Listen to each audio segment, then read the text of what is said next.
Welcome to all the students in chemistry lecture 26.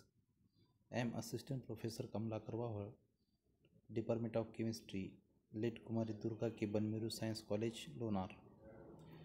The today's topic is dyes. In this topic or in this lecture, we are discuss the types of dyes, their structure, and their preparation, property, and the uses. So see here, the first dye is the anthraquinone dyes. This is the fourth type of dyes. These includes hydroxy or amino derivative of anthraquinone. In anthraquinone dyes or anthraquinone dyes is a hydroxyl and amine derivative of anthraquinone. It means that the base unit of these dyes is a anthraquinone or hydroxy or amino anthraquinone is the paraquinide chromophore is present in these anthracene type dyes, for example alizarin, and alizarin is the example of the anthraquinone dyes. See here the structure or how to look the anthraquinone dyes, and this is the structure of anthraquinone dyes. In this structure, OH group, that is the phenolic group, is present, or quinone group is also present, or quinoid group is also present here. Then how to prepare the anthraquinone dyes? See here how to prepare the anthraquinone dyes. In first step, preparation of anthraquinone or preparation of anthraquinone. Anthraquinone is prepared with the help of the phthalic anhydride. The phthalic anhydride is reacted with the benzene, or the phthalic anhydride is reacted with the benzene in presence of AlCl3 or Friedel-Crafts reaction. See here the phthalic anhydride is reacted with the benzene in presence of AlCl3 is a catalyst, or AlCl3 is a catalyst. Then there is formation of orthobenzoyl benzoic acid. On the formation of orthobenzoyl benzoic acid in presence of concentrated H2SO4 and we provide the heat, then dehydration is take place. The dehydration means removal of water is take place, and after removal of water there is formation of the anthraquinone. This is the structure of anthraquinone. So I think you understand how we are preparing the anthraquinone. The simple step involved in this: phthalic anhydride is reacted with the benzene in presence of AlCl3 as a catalyst. This reaction is called as the Friedel-Crafts reaction. Then there is, in first step, there is formation of the benzoic acid.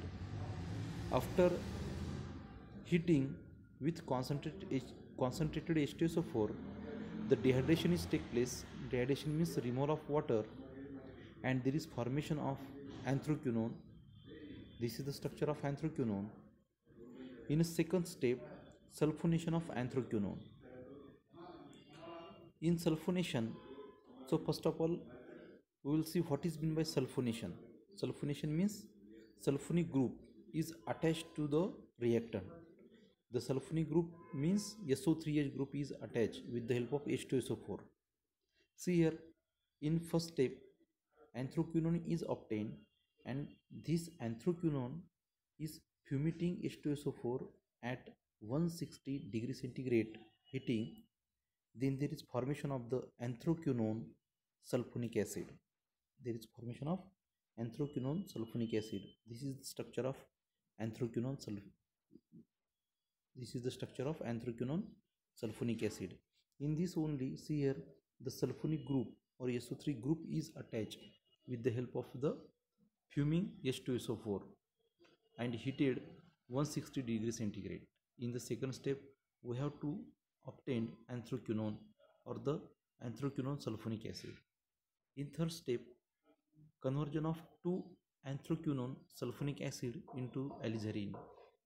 alizarin बनवण्यासाठी आपल्याला तिसरी step महत्त्वाची आहे. कशापासून? अँथ्रोक्विनोन sulphonic ॲसिडपासून. मग अँथ्रोक्विनोन sulphonic ॲसिडला काय केलं आपण? NaS सोबत किंवा KCl3 सोबत आपण काय रिॲक्ट केलं, ॲसिडिफिकेशन केलं त्याचं, आणि ॲसिडिफिकेशन केल्याच्या नंतर आपल्याला ॲलिझारिन हा ग्रुप मिळाला किंवा ॲलिझारिन ही डाय मिळाली. ही ॲलिझारिन डायज म्हणजेच काय असलं आपला अँथ्रोक्विनोन डायज आहे किंवा अँथ्रोक्विनोन डायजचं एक्झाम्पल काय आहे? ॲलिझारिन डाय आहे. आता आपण प्रॉपर्टी पाहू त्याच्या काय कोणत्या प्रॉपर्टी शो करते अँथ्रोक्विनोन डाईज. पहिली प्रॉपर्टी आहे it forms rabi red crystal having melting point 290 degree centigrade. याच्यामध्ये काय सांगितलं? रब्बी रेड कलर.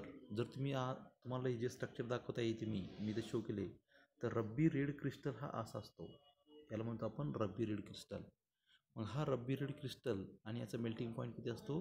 290 डिग्री सेंटीग्रेड हा काय असतो? त्याचा मेल्टिंग पॉईंट असतो. म्हणून इट फॉर्म्स ज्यावेळेस अँथ्रोक्विनोनचे क्रिस्टल तयार होतात ते काही कसे असतात? ते असतात रब्बी रेड कलरचे क्रिस्टल. जसे डायमंड, रेड कलरचा डायमंड जसा असतो, त्या रेड कलरच्या डायमंडसारखं काय असतो? रब्बी रेड कलर क्रिस्टल होतो आणि त्याचा मेल्टिंग पॉईंट हा 290 डिग्री सेंटीग्रेडपर्यंत असतो. ही झाली पहिली प्रॉपर्टी अँथ्रोक्विनोनची किंवा अँथ्रोक्विनोन डायची. दुसरी property it is sparingly soluble in water but soluble in alcohol and ether. हा काय? स्पॅरिंगली सोल्युबल इन वॉटरमध्ये स्पॅरिंगली सोल्युबल आहे किंवा कमी प्रमाणात हा स्पॅरिंगली किंवा कमी प्रमाणात हा वॉटरमध्ये सॉल्युबल आहे, पण हा अल्कोहोलमध्ये आणि इथरमध्ये काय आहे? सॉल्युबल आहे. त्याच्यानंतर तिसरी प्रॉपर्टी ह्याची it is sublimes on heating. आपल्याला माहिती आहे सब्लिमेशन रिॲक्शन्स कशाला म्हणतो? Sublimations means directly the solid is converted in to the vapour. म्हणजे सॉलिडचं कन्व्हर्जन हे कशामध्ये होते? डायरेक्टली व्हेपर्समध्ये होत असते. याला काय म्हणतो आपण? It is called as the sublimations किंवा सब्लिमेशन रिॲक्शन आपण त्याला म्हणत असतो. तर अशा प्रकारे आपण सब्लिमेशन रिॲक्शन्स ही जी डाय आहे ती काय करते? सब्लिमेशन रिॲक्शन्स काय करते? शो करत असते किंवा शो करते. Sublimations it sublimes on the heating. Then fourth property is it dissolve in alkali to gives violet or purple coloured salt called as the alizarate. Coloured salt हा काय करतो? पहिल्या स्टेपमध्ये किंवा अल्कलीमध्ये डिझॉल्व झाल्याच्यानंतर काय करतो? तो व्हायलेट ऑर पर्पल कलरचा साल्ट तयार करतो, त्याला आपण ॲलिझॅरिट म्हणतो. त्याच्यानंतर property it is an mordant dyes. हे कसं एक मॉर्डंट डाईज आहे. Then six property alizarin. त्याचे युजेस पहा ॲलिझॅरिनचे. Alizarin is used to dyes cotton and wool. जर आपल्याला कॉटनलं आणि वूललं जर आपल्याला डाय करायचं असेल किंवा डाय द्यायची असेल किंवा कलर द्यायचा असेल तर त्यावेळेस आपण या ॲलिझॅरिनचा उपयोग इथं करत असतो. तसेच it is used as purgative in medicines. Purgative means काय म्हणतो आपण त्याला? The unwanted substance is remove from the body is called as the purgative substances. असा केमिकल्स की ज्याचं काय असते की त्याचं परगेटिव्ह म्हणून काय होतं तिथे यूज केलं जातं किंवा बॉडीमधले अनवॉन्टेड सबस्टन्स बाहेर काढण्यासाठी उपयोग केला जातो. असा मेडिसिन्स म्हणून या अँथ्रोक्विनोन डाईजचा इथं उपयोग केला जातो. आणि शेवटचा यूज आहे याचा it is used in manufacturing of printing inks. जर तुम्ही पाहिलं असेल प्रिंटिंग इंक्स जी असते, इंक म्हणतो आपण, शाई म्हणतो आपण, तर ती शाई त्या प्रिंटिंगच्या शाई बनवण्याचं कामसुद्धा काय करत असतो? अँथ्रोक्विनोन डाईज ही काय करत असते किंवा अँथ्रोक्विनोन डाईज ही करत असते. त्याच्यानंतर क्लासिफिकेशन सेकंड पहा. डाईजचं classification based on mode of applications. याच्या अगोदर पाहिलं आपण classification based on their structure, म्हणजे स्ट्रक्चरच्या बेसिसवर क्लासिफिकेशन केलं होतं. आणि आताचं जे क्लासिफिकेशन आहे ते classification based on mode of application, म्हणजे ज्या डायचा उपयोग ज्या ॲप्लिकेशनसाठी होतो किंवा ज्या कामासाठी होतो त्याच्या बेसिसवर काय केलेलं आहे त्याचं क्लासिफिकेशन केलं आहे.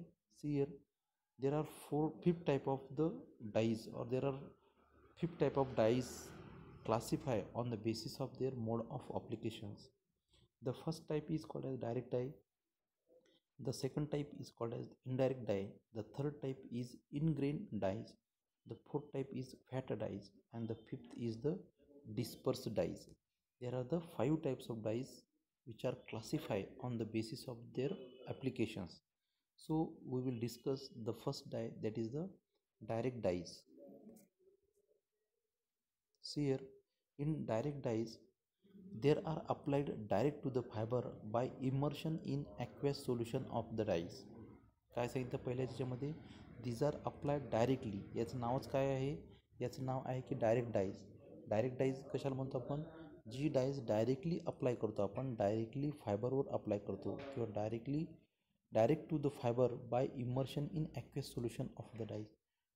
तो फायबर काय घ्यायचा, फायबर घेऊन आपण डायरेक्टली त्या ॲक्वेस सोल्युशनमध्ये टाकायचं. ॲक्वेस सोल्युशनमध्ये टाकल्याच्यानंतर काय होईल, त्याला डायरेक्टली त्याला कलर येऊन जाईल किंवा डायरेक्टली डाय लागेल. अशाला म्हणतो आपण it is called as the direct dye. It contain acidic or basic group and it react with acid and base group of the fibre. बघा सेकंड पॉईंटमध्ये काय सांगितलेलं आहे की याच्यामध्ये काय असतो, एक ॲसिड ग्रुप असतो किंवा बेस ग्रुप असतो, आणि हा ॲसिड आणि बेस ग्रुप त्या डायमधला तो कशासोबत रिॲक्ट होत असतो, they are react with the fibre acidic or basic group. मग त्या फायबरमधल्या ॲसिडिक आणि बेसिक ग्रुपसोबत काय करतो, तो रिॲक्ट करतो किंवा रिॲक्ट होतो. आणि त्याच्यानंतर wool and silk are generally dyed by this method. आणि अशा प्रकारे आपण काय करत असतो की वूल आणि सिल्कला काय करतो, जनरली डाय देण्याचं काम या मेथडनं करत असतो किंवा याच्या सहाय्यानं आपण करत असतो. Then Martius yellow is a direct dye which has acidic OH group which react with NH2 group और बेसिक ग्रुप ऑफ वूल और सिल्क. सी हिअर काय सांगितलेलं, एक मार्टिस नावाची डाय आहे किंवा मार्टिस येल्लो डाय आहे. इज अ डायरेक्ट डाय किंवा Martius yellow is a example of direct डायचं एक एक्झाम्पल आहे. त्या मार्टिस डायमध्ये काय असते, त्याच्यामध्ये ॲसिडिक ग्रुप OH ग्रुप असतो, ॲसिडिक ग्रुप OH असतो, आणि तो OH ग्रुप हा कोणासोबत रिॲक्ट होतो, त्या फायबरमधल्या किंवा त्या सिल्कमधल्या किंवा ऊलमधल्या NH2 सोबत रिॲक्ट होतो. मग NH2 सोबत जर रिॲक्ट झालं तर त्या दोघांमध्ये कशी होईल, बॉन्डिंग एकदम फिक्स होईल आणि तो कलर काय होईल, एकदम स्ट्रॉंगली कलर काय होईल, अप्लाइड होईल. कशाला, त्या ऊल असेल किंवा सिल्कला. तर खाली दिलेलं आपण एक्झाम्पलमध्ये पाहतच दिले, फायबरचा NH2 ग्रुप प्लस डाईजचा OH ग्रुप या दोघांची रिॲक्शन होऊन काय तयार होते, तिथं फायबर NH3O डाईज किंवा फायबर NH3O डाईज अशी तिथं तयार होते. आणि या फायबर NH3O डाईज जी होत असते, ही जी बघा इथं मी तुम्हाला शो करतो, इथं दाखवलेलं आहे कसं होते, किंवा हे असं पण दाखवू शकतो. इथं आपण फायबरचा NH2 प्लस डाईजचा OH ग्रुप दोघांची रिॲक्शन, दोघांमध्ये काय होते, बॉन्डिंग तयार होत असते. अशा प्रकारची बॉन्डिंग तिथं तयार होत असते. आणि अशा प्रकारे अशा डाईजला काय म्हणतो आपण, this dies is called as the direct dies किंवा त्याला काय म्हणतो आपण, डायरेक्ट डाईज तिथं आपल्याला म्हणता येते. आता सेकंड टाईपची डाय पाहू आपण इथं, indirect dyes. See here, indirect डाईजमध्ये काय असते तर, इनडायरेक्ट डाईज, त्या इनडायरेक्टलाच काय म्हणतो आपण, मॉर्डन डाईज म्हणतो आपण. इनडायरेक्ट डाईजलाच काय म्हणायचं, मॉर्डन डाईज म्हणायचं आपण. It is applied to the fibre with the help of the salt. For example oxides of aluminium and chromium. These salt are called as the ते मॉर्डंट म्हणतो आपण त्याला. पहा या पहिल्या पॉईंटमध्ये काय दिलं आहे, it is applied to the fibre with the help of the salt. मग आता इनडायरेक्ट डाय जी असते, ते इनडायरेक्ट डाय आपण डायरेक्टली लावत नाही, तर मग इनडायरेक्टली डाय काय करतो आपण, पहिल्यांदा it is applied to the fibre with the help of salt. साल्टच्या माध्यमातून काय करतो आपण, इनडायरेक्ट डाय काय करत असतो, अप्लाय करत असतो. मग पहिल्यांदा oxides of aluminium and chromium, these salt are called as the mordant. मग ऑक्साइड्स ऑफ क्रोमियम आणि ॲल्युमिनियम हे जे असतात, यांचा साल्ट म्हणून उपयोग करून किंवा यांचा साल्ट म्हणून उपयोग करून पहिल्यांदा आपण ते डाय काय करतो, साल्टला, आणि साल्ट नंतर काय करतो, फायबरला लावत असतो. सेकंड पाहायचं इनडायरेक्ट डायमध्ये, a fibre is first treated with the mordant and then with the dye solution. सेकंडमध्ये काय दिलेलं आहे बघा इथं, किंवा या सेकंड पॉईंटमध्ये इथं पाहू शकतो आपण. हा झाला आपला पहिला पॉईंट, हा झाला आपला second point. A fibre is first treated with the mordant म्हणजे आपण आताच पाहिलं, मॉर्डंट म्हणजे काय, oxides of aluminium and chromium, it means that salt. पहिल्यांदा त्या फायबरला काय करायचं, साल्ट लावून घ्यायचं किंवा साल्ट लावायचं किंवा साल्ट लावून घ्यायचं, पूर्ण त्याला अप्लाय करायचं. आणि नंतर मग काय करायचं, जे काय आपलं काही इनडायरेक्ट डाय आहे, त्या इनडायरेक्ट डायचं सोल्युशन काय करायचं, त्या याच्यावर टाकायचं. कशावर टाकायचं, आपल्या फायबरवर टाकायचं. Then third point is the modern form or the modern form insoluble coordination complex between fiber and dyes. मग द मॉडर्न फॉर्म्स जे असतील किंवा मॉडर्न जे असेल कोणतं ऑक्साइड्स ऑफ ॲल्युमिनियम आणि क्रोमियम हे काय करत असतात ते कॉम्प्लेक्स तयार करत असतात. कशासोबत कॉम्प्लेक्स तयार करतात ते कोऑर्डिनेशन कॉम्प्लेक्स तयार करतात फायबरमध्ये आणि डाईजमध्ये. त्या दोन्हीमध्ये डाईजमध्ये आणि फायबरमध्ये काय करतात ते कोऑर्डिनेशन कॉम्प्लेक्स तयार करतात आणि त्या दोघांमध्ये काय करतात ते बॉन्डिंग तयार करण्याचं काम तिथं ते करतात किंवा बॉन्डिंग तयार होते आणि दोघांना काय करतात ते बाइंड करून ठेवतात. The insoluble complex compound appears in the form of legs that are fast to light and the washing. उदाहरणार्थ ॲलिझॅरिनसुद्धा इनडायरेक्ट डाईचंच काय आपल्याला एक्झाम्पल दिलेलं आहे किंवा alizarin is the example of indirect dyes. Here आपण जे आत्ता इथं सांगितलेलं आहे की जी ती डाय असते किंवा ॲलिझॅरिन जी डाय असते ती काय करते पहिल्यांदा साल्ट जो असतो आपला मॉर्डन म्हणून आपण त्याला क्रोमियम अँड ॲल्युमिनियमचा तो मॉर्डन काय करते फायबरमध्ये आणि त्या डायजमध्ये बॉन्डिंग फॉर्मेशन करण्याचं काम करते. See here is the aluminium आहे तो मॉर्डन तो काय करायला आहे फायबरला सुद्धा अटॅच व्हायला आहे म्हणजे इथं पण अटॅच होते आणि या ग्रुपला पण अटॅच होते. दोघांच्या मधात तो काय करतो बॉन्डिंग तयार किंवा कोऑर्डिनेशन कॉम्प्लेक्स तयार करण्याचं काम काय करत असतो तो मॉर्डन करत असतो. इथं नाव पण दिलेलं आहे बघा हे mordant. It is called as the modern.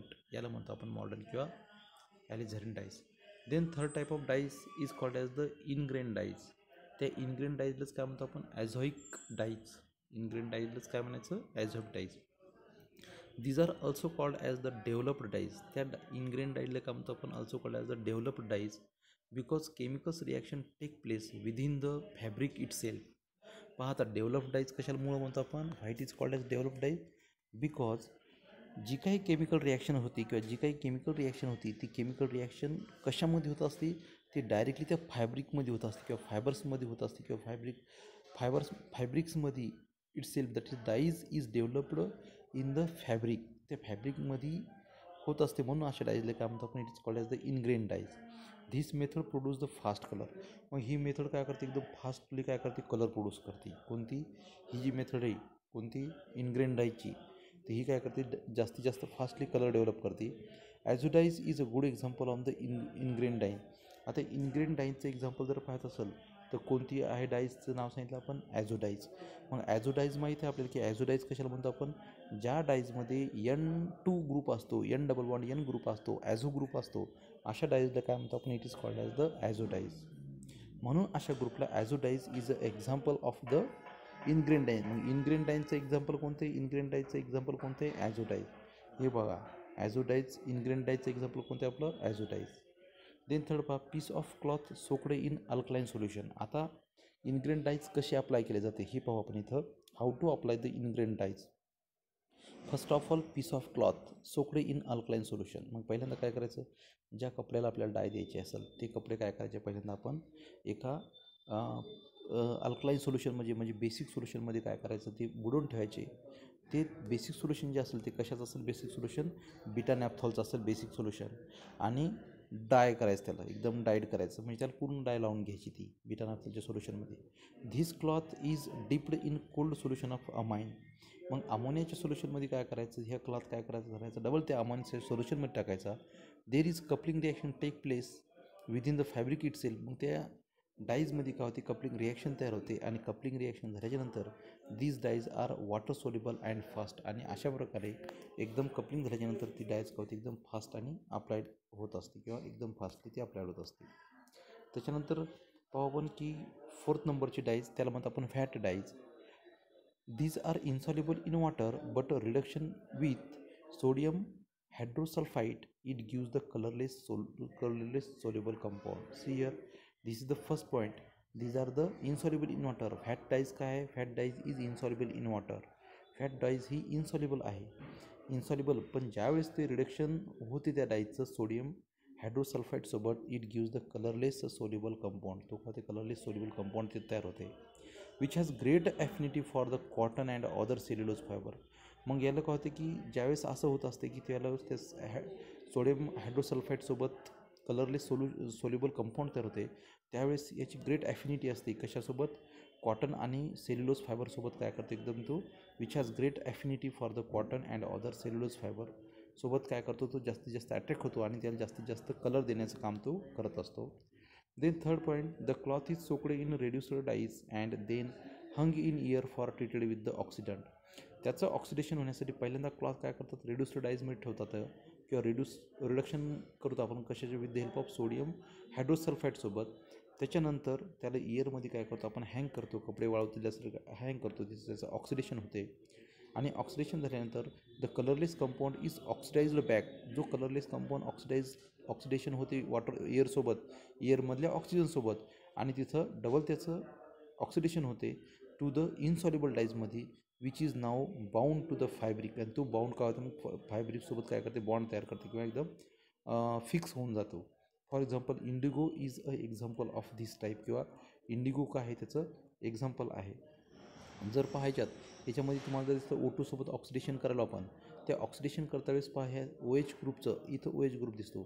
OH ग्रुपचं कन्व्हर्जन ह्या कशामध्ये होतं असतं, इकडं COO मध्ये. COO मध्ये ग्रुप होते, परत OH मध्ये. ते हे काय असते, कंटिन्युअसली प्रोसेस, त्याला आपण म्हणतो आपण कंटिन्युअस प्रोसेस, म्हणजे दोन्ही पण साईडला रिडक्शन आणि ऑक्सिडेशन ही प्रोसेस काय असते, कंटिन्यू चालू असते. आणि या फॅट डायचं एक्झाम्पल जर असेल तर ते फॅट डायचं एक्झाम्पल कोणतं आहे, indigo dye is a example of fat dyes. कालच्याच लेक्चरमध्ये काय केलं आपण, इंडिगो डायज पाहिलेलं आहे की इंडिगोचं स्ट्रक्चर पाहिलेलं आपण. इंडिगो थाय इंडिगो इटचं स्ट्रक्चर आपण काय केलेलं आहे, पाहिलेलं आहे. So see here the next and last dye is the disperse dyes. त्यालाच म्हणतो आपण reactive dyes. Disperse or reactive dyes. आता डिस्पर्स डाईज और रिॲक्टिव्ह डाईज कशाला म्हणायचं, what is mean by disperse dyes और रिॲक्टिव्ह डाईज.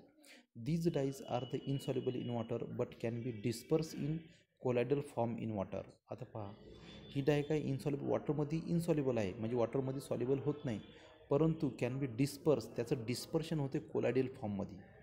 कोलायडल फॉर्ममध्ये त्याचं डिस्पर्शन होते, form in the water. For example जसं आता आपल्याला सांगता येईल की कोलायडल फॉर्ममध्ये त्याचं काय होतं, वॉटरमध्ये त्याचं डिस्पर्शन होते.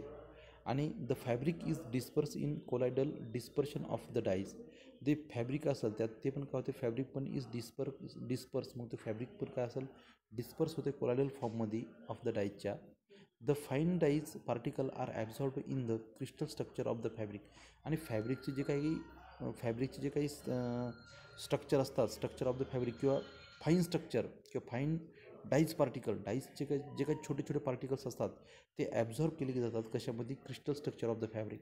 म्हणजे फॅब्रिकवर ते छोटे छोटे पार्टिकल जे असतात, तर कशाचे पार्टिकल असतील ते त्या डाईजचे ते ॲब्झॉर्ब केले जातात. And disperse dies are used with the moderate synthetic fibre such as the nylon, Orlon, polyester and cellulose acetate. मग हे जे काही नायलॉन असेल, ऑर्लॉन असेल, पॉलिस्टर असेल, आर सेल्युलोज ॲसिटेट, याला डाय देण्याचं मेन काम कोण करत असते, तर हे करत असते डिस्पर्स डाईज, किंवा डिस्पर्स डाईजचा काय होत असते, इथं उपयोग केला जात असतो. The nitro, azo and anthraquinone dyes are used as a disperse dyes. मग हे डिस्पर्शन जे करण्याचं काम असते, कोलायडल डिस्पर्शन जे करण्याचं काम असते, मग कोणते ग्रुप करत असतात ते, द नॅट्रो डाईज असेल, ॲझो डाईज असेल किंवा अँथ्रोक्युनोन डाईज असतील. These are useful for the dispersion of dyes, किंवा डिस्पर्शन करण्याचं काम करत असतात किंवा डिस्पर्शन करण्याचं काम करत असतात. फॉर एक्झाम्पल ॲझो डाईज, मी तुम्हाला अगोदर सांगितले की ॲझो डाईज कशाला म्हणतो आपण, की ज्या डाईजमध्ये एन ग्रुप आहे, एन ग्रुप असला तशा डाईजला काम म्हणतो, these dyes is called as the azo dyes. आणि या रिॲक्टिव्ह डाईजचं किंवा ही जी शेवटची आपण डाय बघितली रिॲक्टिव्ह डाय किंवा डिस्पर्स डाईज, या डिस्पर्स डायचं एक्झाम्पल जर आपल्याला पाहायचं असेल तर एक्झाम्पल कोणतं आहे, मग azo dyes is the example of this type किंवा ॲझो डाईज आहे. आणि ॲझो मी सांगितलं आपण तुम्हाला आत्ताच की काय असतं, की नायट्रोजन तिथं काय असतं, तर 2 नायट्रोजन ॲटम्स असतात. Thank you for watching this video. Thank you so much.